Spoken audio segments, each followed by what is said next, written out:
Good evening, everyone. Welcome to Podcast Channel. Remember to like and subscribe, and enjoy the show. It was just another Wednesday night, and I was helping my son with his homework as usual. That evening's math problems were especially tough, and I was doing my best to explain them clearly. We were so focused on the equations that I barely noticed the soft sounds coming from the living room, a faint murmur, the rustling of fabric, and occasional soft laughter. I thought it might just be the TV or a phone call from my wife, Emily. It wasn't until we finished the homework that my curiosity got the better of me. "Well done, champ," I said, ruffling my son's hair. "Go upstairs and get ready for bed. I'll check on Mom." He nodded, gathering his books and heading upstairs. I took a moment to stretch and felt the fatigue of the day settling in. As I walked toward the living room, the sounds became clearer and more distinct. The laughter had an intimate tone that made me uneasy. I paused at the doorway, the room still partially obscured by the wall. My breath caught when I peeked around the corner. Emily was in the center of the room with three unfamiliar men. She was laughing, her cheeks flushed in a way I hadn't seen in ages. What struck me most was her clothing, or rather, her lack of it. She was slowly and deliberately undressing, almost as if performing a private show. One of the men handed her a glass of wine, which she took with a knowing smile. I felt like an unwelcome spectator, unable to tear my eyes away. As I walked toward the living room, the sounds grew clearer, more distinct. The laughter had a husky, intimate edge to it that set my nerves on edge. I paused at the entrance, the room still partially obscured by the corner wall. My breath caught in my throat when I peeked around the edge. Emily was there, standing in the center of the room with three men I had never seen before. She was laughing, her cheeks flushed with a color I hadn't seen in a long time. What hit me hardest was her attire, or the lack of it. She was undressing, her movements slow and deliberate, almost like she was putting on a private show. One of the men handed her a glass of wine, which she accepted with a sly smile. I felt like I was intruding on an intimate moment, but I couldn't look away. My mind raced, trying to make sense of the scene unfolding before me. Why were there three men in my living room? Why was my wife stripping in front of them? The confusion and betrayal mingled into a nauseating cocktail in my stomach. I could have left, I should have left, but something rooted me to the spot, a morbid curiosity mingled with a strange compulsion to see how far this would go. So I stayed hidden, watching, my heart pounding in my chest like a drum. Emily let her dress fall to the floor, revealing a lacy set of lingerie I had never seen before. One of the men reached out, trailing a finger down her arm, and she shivered in response, her eyes closing briefly as if savoring the touch. I clenched my fists, feeling a surge of anger and helplessness. The men circled her like predators around prey, their eyes dark with desire. They took turns touching her, caressing her, each act a nail driven deeper into my heart. Emily seemed to bask in their attention, her laughter turning into soft moans that made my skin crawl. I had always trusted her, believed in the sanctity of our marriage, yet here she was, unraveling everything we had built together in a single devastating act. The realization was like a punch to the gut, leaving me breathless and reeling. And then she started stripping for real this time, not just teasing. The bra came off, then the panties, and she stood before them completely naked, her body a testament to the betrayal I felt. They touched her everywhere, exploring her in ways that made my blood boil. I should have confronted them, should have done something to stop it, but I couldn't move, couldn't speak. I was trapped in my own horror, a silent witness to my wife's infidelity. As the scene progressed, the men undressed as well, and what followed was something I never imagined I would see. They took turns with her, their movements rough and primal, driven by lust. Emily responded eagerly, her moans filling the room, drowning out the last remnants of my denial. I stayed hidden, unable to tear myself away, my heart shattering with each passing second. The woman I loved, the mother of my child, was lost to me in that moment, replaced by a stranger I could barely recognize. When it was over, they dressed, exchanged a few words I couldn't hear, and left. Emily lingered for a moment, collecting herself before heading upstairs. I waited until I heard our bedroom door close before I finally moved, my body heavy with the weight of what I had witnessed. I stood there in the empty living room, the echoes of their actions lingering in the air. My mind was a storm of emotions: anger, betrayal, sadness, and an aching sense of loss. I didn't know what to do or where to go from here. All I knew was that nothing would ever be the same again. Standing outside our bedroom door, I felt a mixture of dread and determination. The house was eerily quiet now, a stark contrast to the scene before. I had just witnessed something unbelievable. I turned the doorknob, slowly pushing the door open to find Emily sitting on the edge of our bed, her head in her hands. She looked up as I entered, her eyes widening with surprise and guilt. "Mike," she whispered, her voice trembling. What are you doing here?" "I could ask you the same thing," I replied, my voice barely above a whisper. "What the hell was that, Emily?" She opened her mouth to speak, but no words came out. I saw the tears welling up in her eyes, but they did nothing to quell the fury bubbling inside me. "Who were those men, and why were you doing that?" I demanded. Her silence stretched on, the weight of it pressing down on us both. Finally, she took a deep breath, wiping her tears away. "Mike, I am so sorry. I never wanted you to find out this way." "Find out what?" I demanded. "That you were cheating on me? That you were throwing away our marriage for what? Some cheap thrill?" "It's not like that," she insisted, her voice breaking. "It's complicated." "Complicated?" I repeated, incredulous. "You call having sex with 3 strangers in our living room complicated? Explain it to me, Emily. Make me understand." She took another deep breath, her hands shaking. "It started a few months ago," she began. "I met Ray at a bar. He was charming, and I was feeling, I don't know, lonely. You were always busy with work, and I felt like you weren't paying attention to me anymore." My heart ached at her words, a pang of guilt mixing with my anger. "So you decided to seek attention elsewhere?" I asked bitterly. "It wasn't like that at first," she said, shaking her head. "We just talked. He made me feel special, like I mattered. And then things escalated. I knew it was wrong, but I couldn't stop. It felt so good to be wanted." "And the other men?" I pressed. "Were they part of the package deal?" "Ray introduced me to them," she admitted, her voice barely a whisper. "They made me feel alive in a way I hadn't felt in a long time. I felt like I'd been punched in the gut." "What about us? What about our family?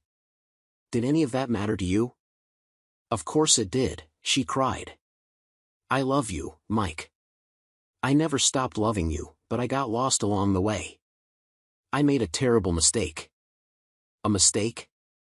I echoed, my voice rising. "This isn't just a mistake, Emily. This is a betrayal. You broke our vows, our trust. How do you expect me to ever trust you again?"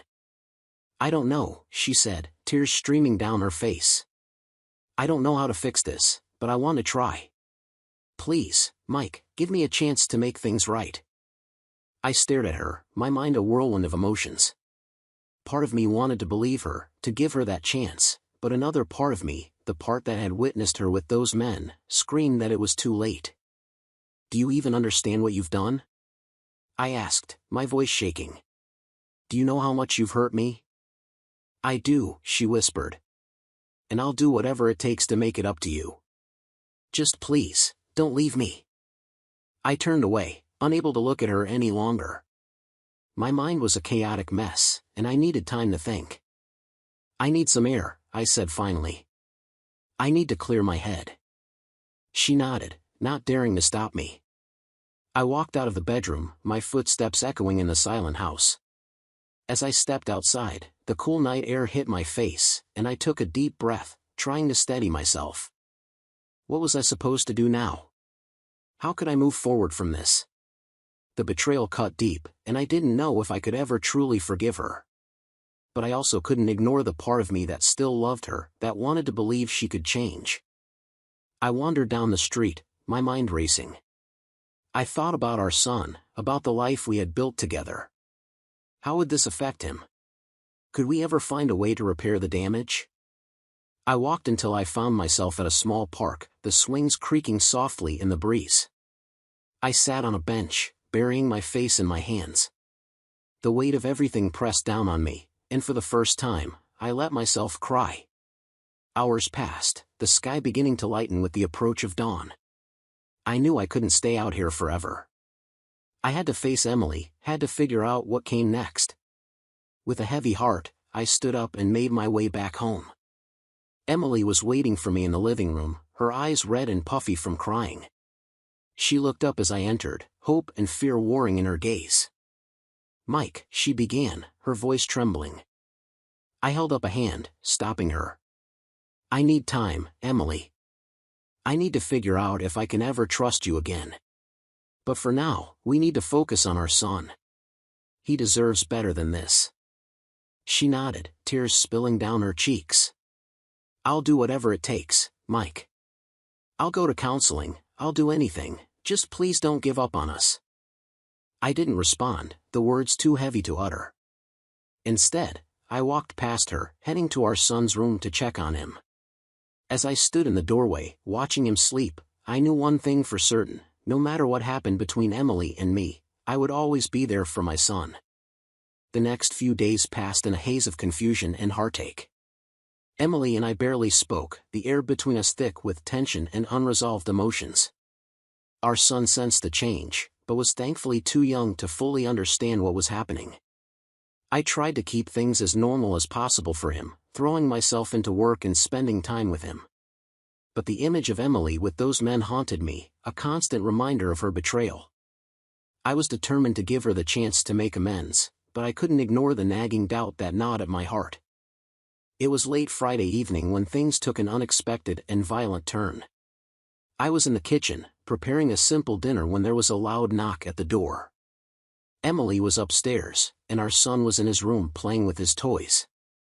Who could that be at this hour? I muttered to myself, wiping my hands on a towel and heading to the front door. I opened it to find a large man standing on the porch, his expression cold and menacing. It was Ray, one of the men from that night. "Can I help you?" I asked, my voice steady despite the unease creeping up my spine. "Yeah," Ray replied, his voice low and threatening. "We need to talk." "There's nothing to talk about," I said, starting to close the door, but Ray's foot shot out, blocking it. "You don't get to walk away from this," he growled, shoving the door open and forcing his way inside. Before I could react, his fist connected with my jaw, sending me stumbling back into the hallway. "What the hell?" I gasped, trying to steady myself. Ray didn't give me a chance to recover. He grabbed me by the collar, lifting me off the ground and slamming me against the wall. "You're going to listen to me, you piece of shit," he snarled, his face inches from mine. "You think you can just walk away from what happened? You think you can make Emily suffer without consequences?" My mind was spinning, the pain from the punch radiating through my head. "I didn't do anything," I managed to say through gritted teeth. "She's the one who betrayed me." Ray's grip tightened, his eyes narrowing. "You have no idea what you're talking about. Emily deserves better than you, and I'm here to make sure she gets it." Before I could respond, he punched me again, this time in the stomach. I doubled over in pain, gasping for breath. Ray released me, and I collapsed to the floor, my vision blurring. "Stop it!" Emily's voice rang out, filled with panic. She ran down the stairs, her face pale and eyes wide with fear. "Ray, stop, please!" Ray looked up at her, his expression softening slightly. "Emily, this bastard needs to learn his lesson." "No, he doesn't," she said, stepping between us.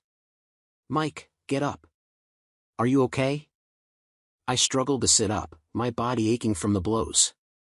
"What the hell is going on, Emily?" I demanded, my voice weak but laced with anger. "Just go, Ray," she said, ignoring my question. "Please leave us alone." Ray hesitated, his eyes flicking between us. "Fine," he finally said, backing away. "But this isn't over." You know where to find me if you need anything." Emily watched as he left, the front door closing behind him with a heavy thud. She turned to me, her expression a mix of concern and something else, something darker that I couldn't quite place. "Mike, I am so sorry," she said, reaching out to help me up. I recoiled from her touch, struggling to my feet on my own. "What the hell was that about, Emily? Why is he here? Why did he attack me?" "Ray just wanted to scare you," she said, her voice trembling. "He's protective of me, and when he heard about what happened, he got angry." "Protective?" I echoed, incredulous. "You call that protective?" "He beat the crap out of me." "I am sorry," she repeated, her eyes pleading. "I had no idea he would come here. Please, Mike, let's just forget about this and focus on us." "Forget about this?" I snapped. "You brought this into our home, Emily. You invited these men into our lives, and now they are attacking me. How am I supposed to just forget about it?" Emily's demeanor shifted, a coldness settling over her features. "Maybe if you had paid more attention to me, none of this would have happened. Maybe if you weren't so obsessed with your work, I wouldn't have needed to find comfort elsewhere." Her words cut deep, the accusation stinging like a slap to the face. "So this is my fault now?" I asked, my voice shaking with anger. I wasn't saying that she said this, her tone calmer, but still edged with that coldness. "But you need to understand that I am not the only one to blame here. We both have our faults," she said. I stared at her, trying to reconcile the woman I loved with the stranger standing before me. "What do you want from me, Emily?" I asked, my voice barely above a whisper. "I want us to move forward," she said. "I want us to fix this, to rebuild our marriage. But you need to let go of the past. You need to stop holding this over my head." "Let go of the past?" I repeated, shaking my head. "How can I do that when it's still happening? When men like Ree are showing up and attacking me in my own home?" "Ree won't come back," she said firmly. "I'll make sure of it. But you need to meet me halfway, Mike. We need to move forward if you're still stuck in what happened." I took a deep breath, the pain in my body a constant reminder of the violence that had just occurred. "I'll try," I said finally. "But you need to understand that this isn't easy for me. You've broken my trust, and it is going to take time to rebuild it." "I understand," she said softly, "and I'm willing to do whatever it takes. I love you, Mike. I don't want to lose you." I looked into her eyes, searching for the sincerity I so desperately wanted to see. There was a flicker of something, but the darkness lingered, casting a shadow over her words. "Let's take it one day at a time," I said, my voice heavy with resignation. "For our son's sake, if nothing else." Emily nodded, a small hopeful smile on her lips. "One day at a time," she agreed. As we stood there, the silence stretching between us, I couldn't shake the feeling that this was far from over. Emily's betrayal had opened a door that couldn't easily be closed, and the shadows that had entered our lives were not so easily banished. The days following Ree's attack were tense and fraught with unspoken words. Emily and I maintained a fragile peace, our interactions polite but distant. The bruises on my face and body served as a constant reminder of the violence and the betrayal that had shattered our lives. Emily was true to her word, though. Ree didn't return, and she made a noticeable effort to be more present and engaged with our family. She enrolled in counseling, insisting that she wanted to work on herself and our marriage. But despite her efforts, I couldn't shake the feeling that something was off. One evening, as I was helping our son with his bedtime routine, Emily approached me with a tentative smile. "Mike, I've been thinking," she said, her voice soft. "Maybe we could take a weekend trip, just the three of us. Get away from all this and try to reconnect." I looked at her, searching her eyes for any sign of deceit. "A trip?" I echoed, skeptical. "Yes," she said, her smile growing. "It doesn't have to be far. Maybe a cabin in the mountains or a beach house somewhere. We can just be together and forget about everything for a little while."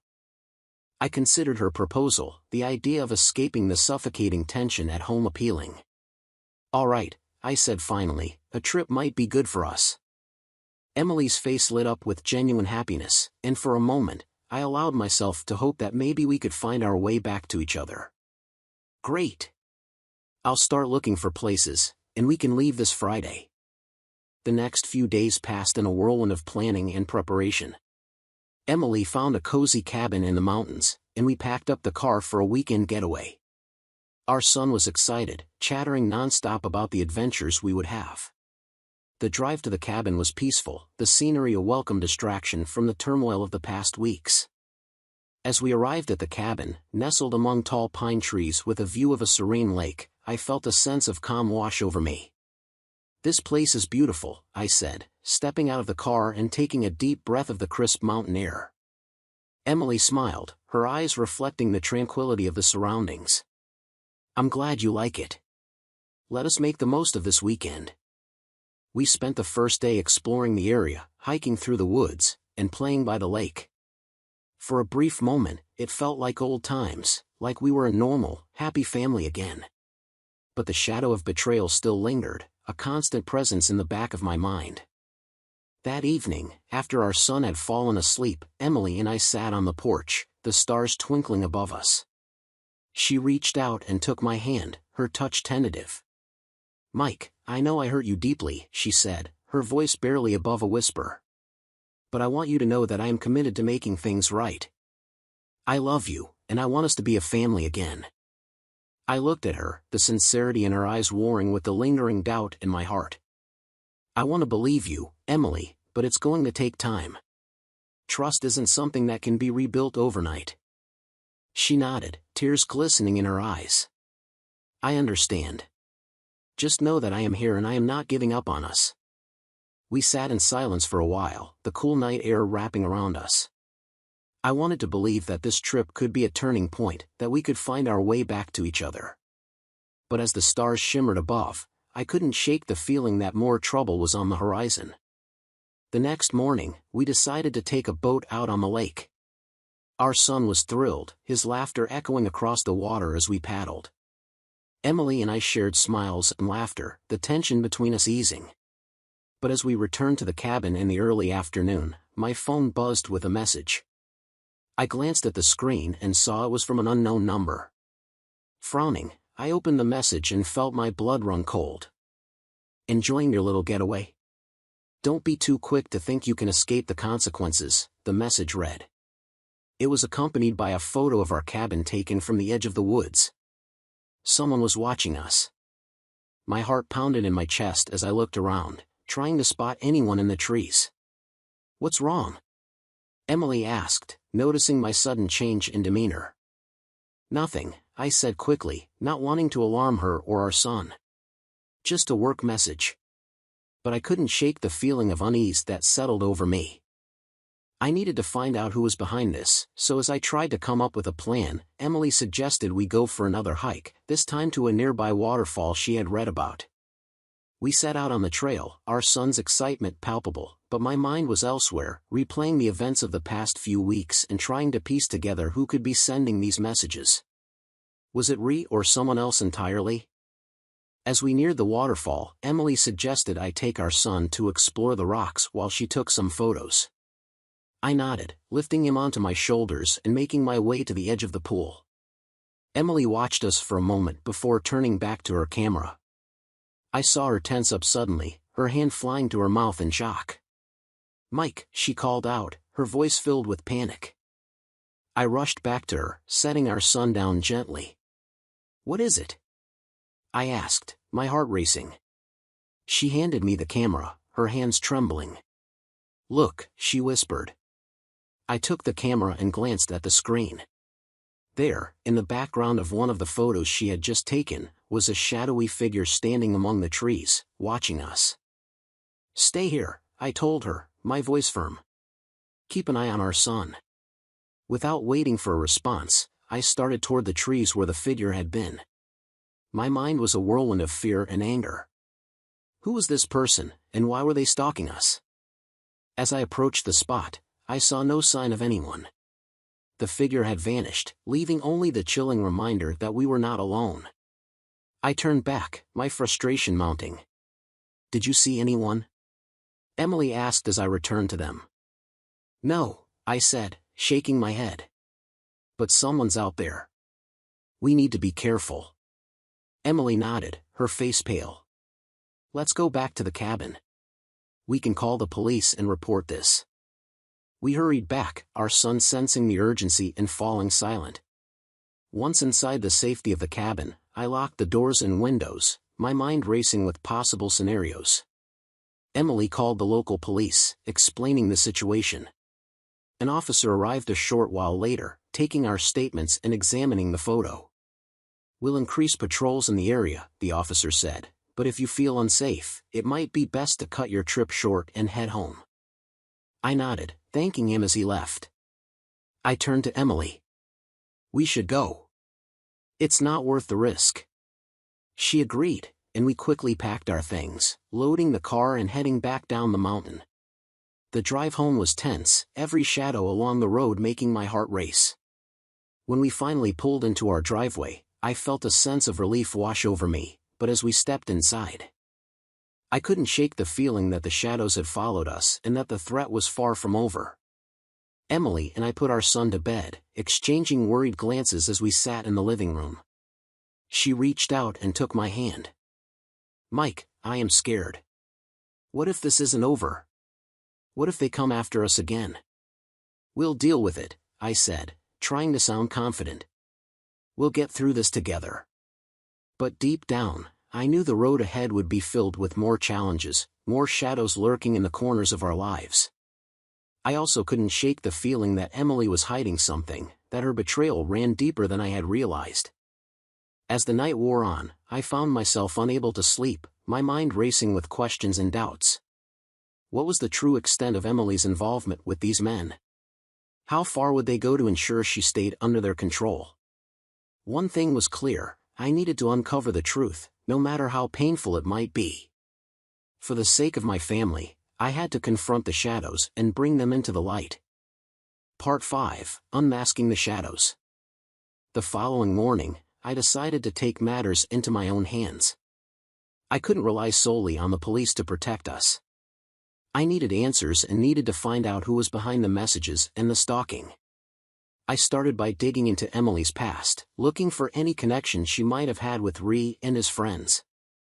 It wasn't easy, and I had to be careful not to arouse her suspicion, but slowly, I began to piece together a picture that made my blood run cold. Emily's involvement with Ree had started long before she admitted it to me. They had known each other for years, and their relationship was much deeper than a simple affair. Ree had a hold over her, one that went beyond physical attraction. There were financial ties, secrets shared, and a darkness that I had never seen in my wife.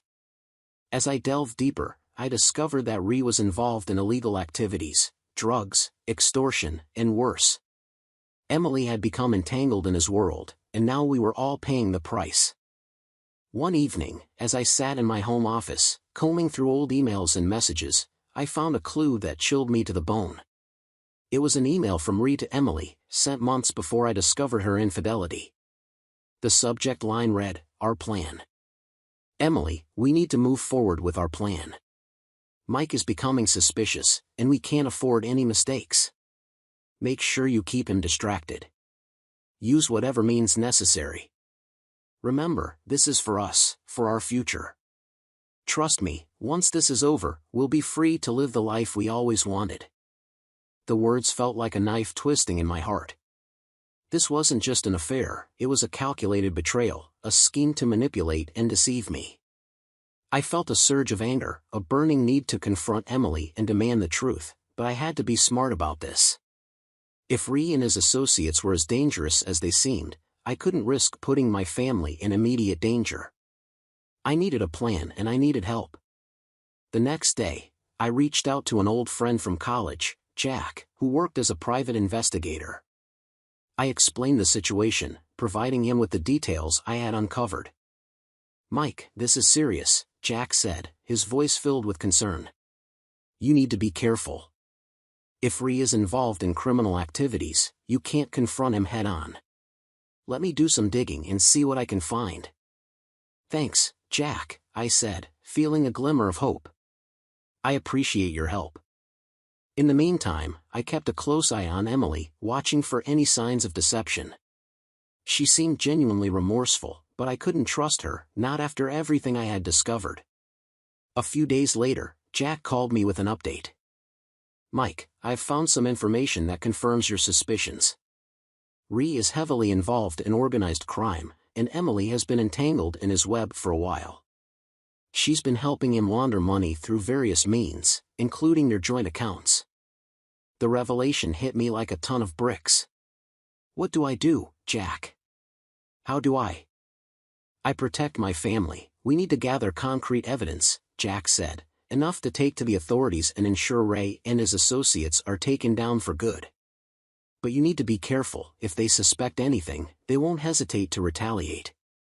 I agreed, feeling a mix of fear and determination. Jack provided me with surveillance equipment and advised me to document any suspicious activity over the next few weeks. I meticulously gathered evidence, recording conversations, photographing documents, and tracking financial transactions.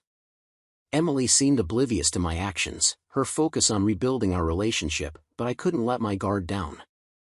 I had to protect my son, and I had to bring Ray to justice. One night, as Emily and I sat on the porch after putting our son to bed, she reached out and took my hand. Mike, I know things have been tough, but I really believe we can get through this. I love you and I am willing to do whatever it takes to make things right. I looked at her, my heart heavy with the weight of her betrayal. Emily, there's just something I need to tell you, I said, my voice steady. I know about Ray and everything you've been involved in. Her eyes widened in shock, and she pulled her hand away. Mike, I can explain. Save it, I interrupted, my anger finally boiling over. I've been gathering evidence, and I know about your plan. You used me, betrayed me, and put our family in danger. Tears welled up in her eyes, but I couldn't afford to let her manipulate me again. I'm giving you one chance to come clean, Emily. Tell me everything, or I'll go to the authorities right now. She looked down, her shoulders shaking with silent sobs. It started as a way to make some extra money, she admitted. Ray convinced me that it was harmless, that we were just helping out friends. But things got out of hand, and I didn't know how to get out. And the messages? The stalking? I pressed. Ray wanted to keep you in check, she said, her voice trembling. He thought if you were scared, you'd be easier to control. I never wanted any of this, Mike. I was trapped. I felt a surge of conflicting emotions, anger, betrayal, and reluctant empathy. We're going to the police, I said firmly. You're going to tell them everything, and we're going to put an end to this. Emily nodded, her face pale but resolute. Okay, Mike. I'll do it. I want to protect our family too. The next day, we met with Jack and presented the evidence to the authorities.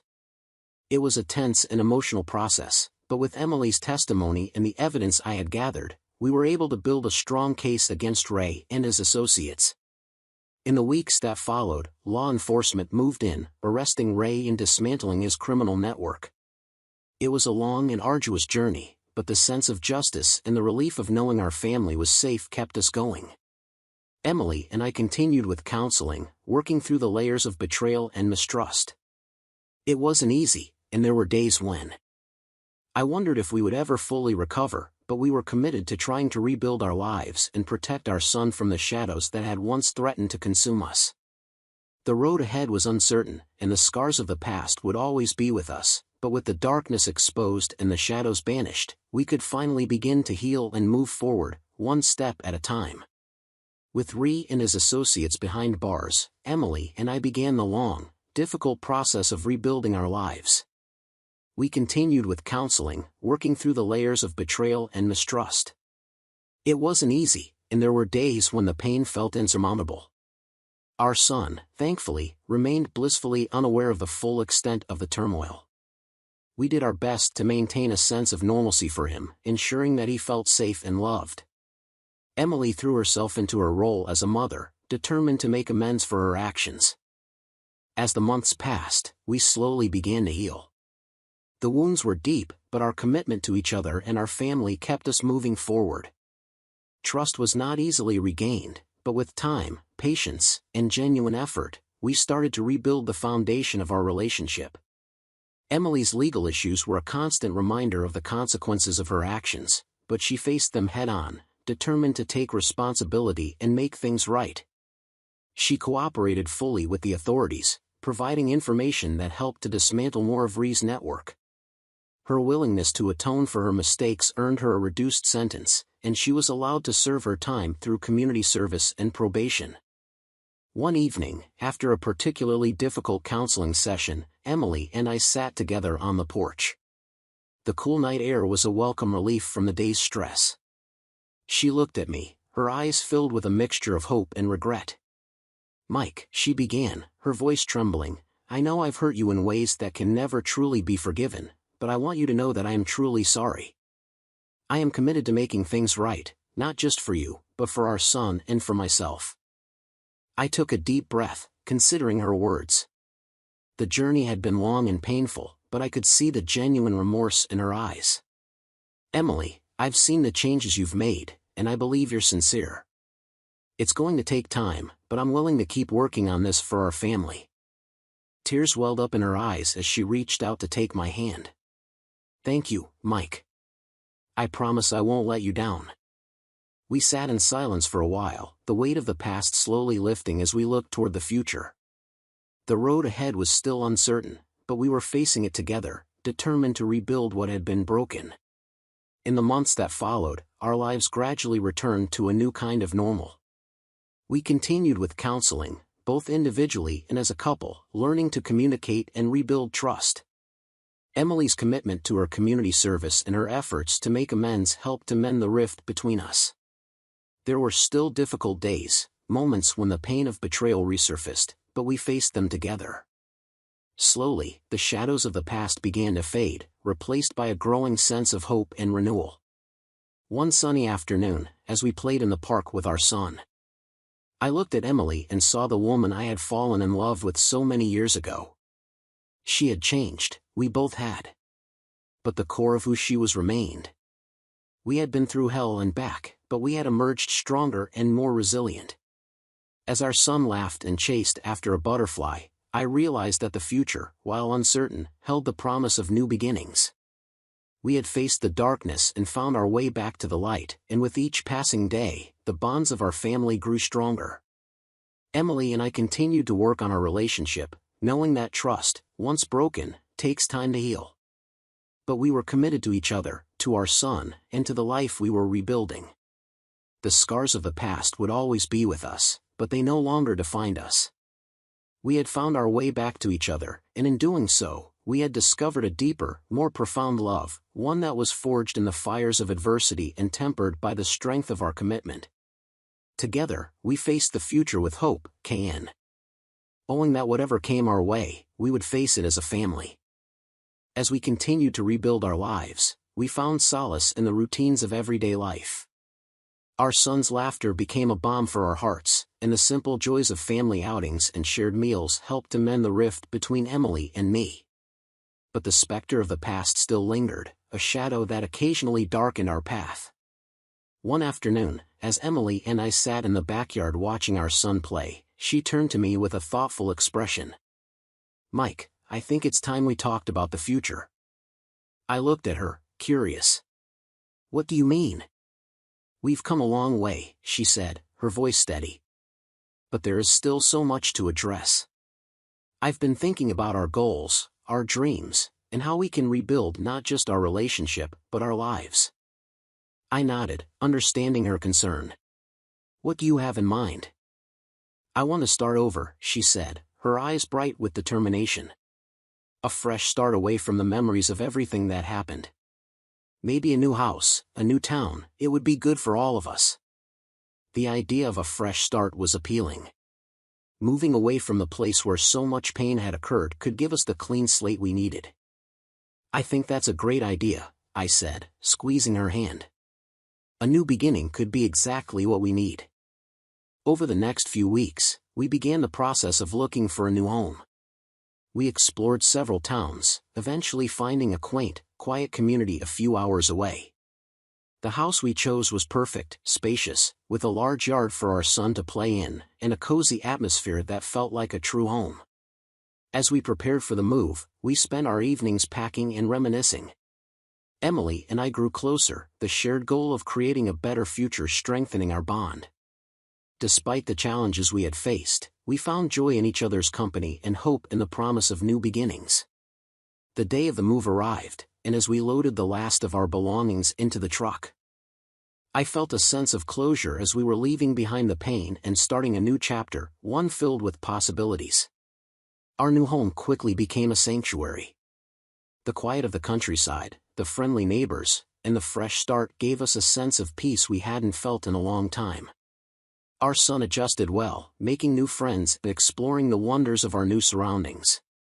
Emily and I continued with counseling, determined to address the remaining issues and build a strong foundation for our future. The process was slow, but we were committed. We learned to communicate openly, to express our fears and hopes without judgment.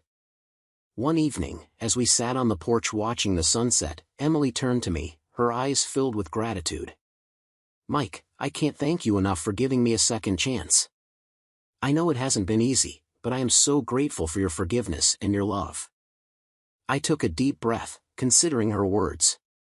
The journey had been long and painful, but I could see the genuine remorse in her eyes. "Emily, I've seen the changes you've made and I believe you're sincere. It's going to take time, but I'm willing to keep working on this for our family." Tears welled up in her eyes as she reached out to take my hand. "Thank you, Mike. I promise I won't let you down." We sat in silence for a while, the cool night air wrapping around us. The past was behind us, and we were focused on the future, one filled with hope and love. In the months that followed, our lives gradually returned to a new kind of normal. We continued with counseling, both individually and as a couple, learning to communicate and rebuild trust. Emily's commitment to her community service and her efforts to make amends helped mend the rift between us. There were still difficult days, moments when the pain of betrayal resurfaced, but we faced them together. Slowly, the shadows of the past began to fade, replaced by a growing sense of hope and renewal. One sunny afternoon, as we played in the park with our son, I looked at Emily and saw the woman I had fallen in love with so many years ago. She had changed, we both had, but the core of who she was remained. We had been through hell and back, but we had emerged stronger, more resilient. As our son laughed and chased after a butterfly, I realized that the future, while uncertain, held the promise of new beginnings. We had faced the darkness and found our way back to the light. With each passing day, the bonds of our family grew stronger. Emily and I continued to work on our relationship, knowing that trust, once broken, takes time to heal. But we were committed to each other, to our son, and to the life we were rebuilding. The scars of the past would always be with us, but they no longer defined us. We had found our way back to each other and, in doing so, discovered a deeper, more profound love, one forged in the fires of adversity and tempered by the strength of our commitment. Together, we faced the future with hope, knowing that whatever came our way, we would face it as a family. As time passed, Emily and I continued to strengthen our relationship. The wounds of the past began to heal, replaced by new experiences and cherished moments. Our son grew into a compassionate, intelligent young man, a testament to the love and stability we had worked so hard to provide. Emily and I nurtured our relationship, always striving to be the best partners and parents we could be. We celebrated milestones and weathered storms, our bond growing stronger with each passing day. One morning, as we sat on the porch watching the sunrise, Emily turned to me with a contented smile. "Mike, do you remember when we first talked about rebuilding our lives? It felt so daunting, so impossible." I nodded, gripping her hand. "I remember, but just look at where we are now. We've come a long way, and we've done it together." She rested her head on my shoulder, her voice thick with emotion. "I'm so thankful for you and for us. We've endured so much, yet we've built something beautiful from the ruins. As the first light of dawn painted the horizon, I felt a sense of fulfillment. Our journey had been fraught with difficulties, but we had triumphed. The shadows of the past no longer had any hold over us. We had ushered in a new beginning, a fresh start. United, we faced the future with optimism, love, and steadfast resolve. We had reconstructed our lives and, in the process, discovered the essence of resilience and forgiveness. The path ahead was still unknown, but we were prepared to confront it together, as a family. Over the years, our family bond deepened and strengthened. Emily and I made a deliberate effort to forge new memories, ensuring that joy and togetherness eclipsed the dark times. Our son flourished in this nurturing environment, his laughter and curiosity constantly inspiring us. We frequently embarked on trips together, exploring new destinations and savoring each other's company. These experiences became opportunities for us to reconnect and reinforce the foundation of our relationship. Whether hiking in the mountains, visiting museums, or spending a weekend at the beach, we treasured these moments as a family. Emily's involvement in the community also expanded. Her role at the nonprofit organization became more than a job, it was her way of giving back and making amends for past mistakes. She organized fundraisers, volunteered at local shelters, and even started a support group for women with similar experiences. Her dedication and compassion were evident to all, and she earned the respect and appreciation of the community. We celebrated our son's milestones with immense pride and joy, from his first day of school to his graduation. Each achievement reflected the love and support he received at home.